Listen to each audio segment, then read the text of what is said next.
Hello there, and welcome to this important episode of Ignition Time. The number one concern from the Republicans is that there's a risk of overspending, there's a risk of overheating the economy with this large stimulus, and this could lead to inflation. Now, I want our viewers and subscribers to understand that inflation is a real risk. You don't want to have to pay $10 for a gallon of milk, but the risks of inflation are largely overstated by those who are concerned about stimulus. In a pretty interesting interview that took place on CNBC, Steve Leisman actually spoke with John Williams, who's the president of the New York Federal Reserve. Now, keep in mind, New York has been decimated. The economy of New York has been decimated as a result of this pandemic, but they are starting to bounce back slowly. In fact, indoor dining in restaurants resumed in New York at 25%. And by the way, Governor Andrew Cuomo from New York, there he is. What's up, Governor? Is not having a good time. It looks like the FBI is going to look into some of the practices by Governor Cuomo. So it's not looking good. In fact, some pretty interesting things going on, not only with Governor Cuomo, but also with Governor Gavin Newsom in California. So we'll have to wait and see. And on top of that, Governor Greg Abbott from Texas is also running into some issues. So let's just see what happens there. Let's get back to this interesting interview between Steve Leisman and the president of the New York Federal Reserve, John Williams. And John Williams spoke about the future of the US economy, what we can expect going forward, and his thoughts on stimulus. Now, this is very important because keep in mind, this is the president of the Federal Reserve in New York. This is someone who manages billions and billions of dollars in one of the largest economies, one of the largest state economies in the country. Let's take a look at the first segment where Williams talks about the reason the stock market is so high. We know that the stock market is just unbelievable. It goes down, it then comes back up. In fact, it comes up stronger than ever.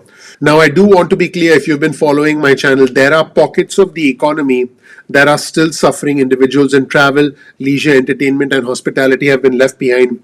There are people struggling to put food on the table, struggling to make rent, struggling to keep the lights on. But what Williams is talking about is a broader economy and how things are bouncing back.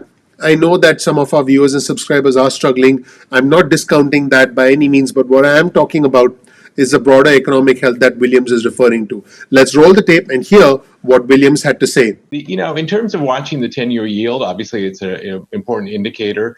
What I've seen over the past several months is I think a reflection of a number of factors around the economy. One is clearly additional fiscal support that we saw late last year, and we're, obviously a lot of discussions around that and expectations of additional fiscal support. Also, progress on vaccination here in the U.S. and around the world. So, what I see is the markets, especially the Treasury market, responding to some good news on vaccination and progress there, and maybe reduce downside risks there, and news around additional fiscal support, which should accelerate getting back to full maximum employment. So, to my mind, we're seeing signs of rising inflation expectations back to levels that I think are consistent, closer to consistent with our 2% long-run goal, and signs of somewhat higher real yields off in the future, reflecting greater optimism in the economy. So it's not, to me, a concern. It's more of a reflection of, I think, market's perception of a stronger economic outlook. Now, in the next segment, Williams was specifically asked, do you think this massive $1.9 trillion stimulus package is like adding gasoline to a fire that's already burning bright? Is it something that we need? Is it overkill? To which Williams said, the economy is still in a pretty deep hole. By the way, if you look closely at his comments, he's saying exactly the same thing that the US Treasury Secretary Janet Yellen has been saying. He's saying the same thing that President Biden has been saying. He also said, we have quite a ways to go before we can get back to normal, before we can get back to full employment. So you can see that a lot of economists, a lot of people who manage money, who look at trends, understand that the future looks bright, but that doesn't mean we can take our eye off the ball now. It's like saying, hey, I'm driving. I know I'll get to my destination, but I cannot take my hands off the steering wheel. If anything, I need to drive even more carefully. I need to stay in my lane. I need to make sure I'm not going too fast. I'm not going too slow, so I can reach my destination, which is full employment, which is where we were prior to the pandemic. Let's roll the tape and hear from Williams. Let's now layer in the discussion, John, if you would, about the coming stimulus and or relief bill, if you will. The idea that there's another 1.5, 1.6, the president's asked for $1.9 trillion of additional federal spending that's coming, which, some economists have described as, pouring gasoline on a pretty already hot fire. If you think about where GDP forecasts are right now, does it worry you that perhaps there's too much stimulus coming down the pike? Now, the first thing I'm going to say won't surprise you, that's the job of elected members of Congress and the president to decide on fiscal policy, and I'll state a monetary policy. Honestly, right now, the economy is still in a very deep hole. Employment is down by roughly 10 million from where it was before the pandemic.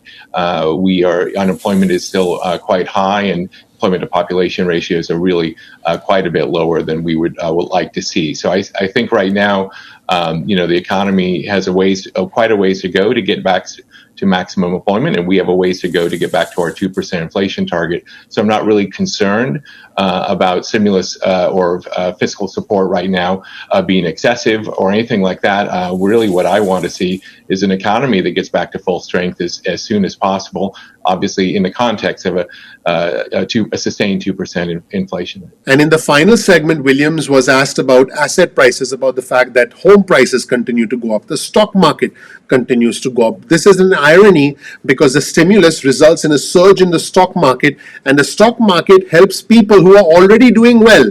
This is the irony of the massive $1.9 trillion stimulus package.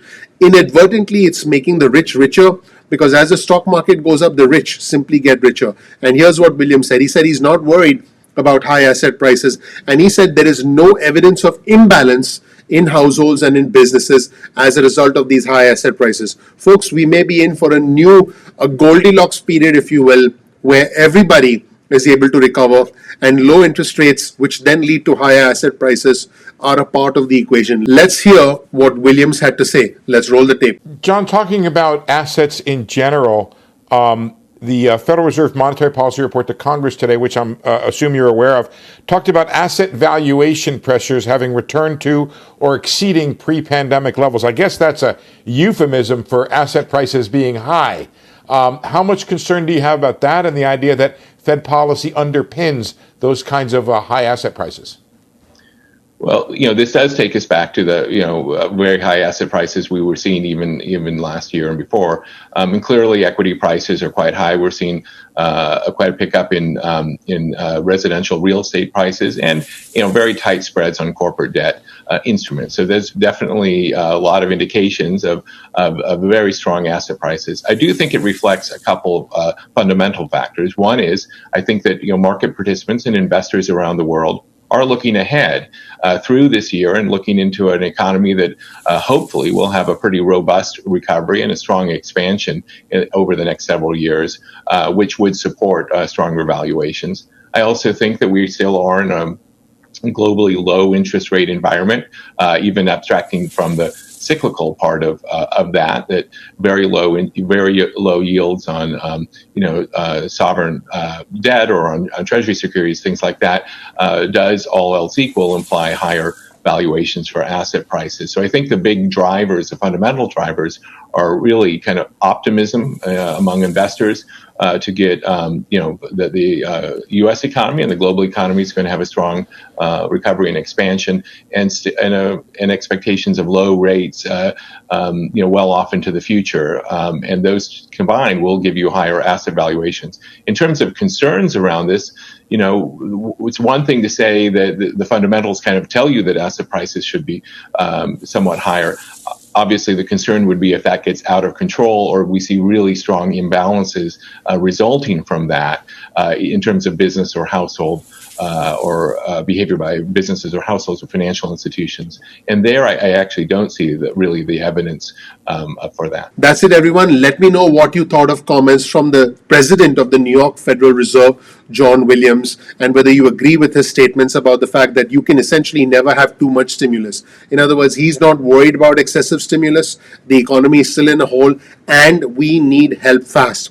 As you know, the Democrats have already released their massive $1.9 trillion stimulus package. I've done extensive videos on this. I've done videos on the pledge from Chuck Schumer to make sure it gets passed. And I've highlighted some of the thunderous comments from Speaker Pelosi, essentially smashing the Republicans and saying, get out of the way. Let me know what you think in the comment section below. Please click like, please subscribe, please enable notifications. That really helps out the YouTube algorithm. That would mean a lot to me personally. I appreciate you. I'm looking forward to seeing you in the next episode of Ignition Time. Take care. Bye.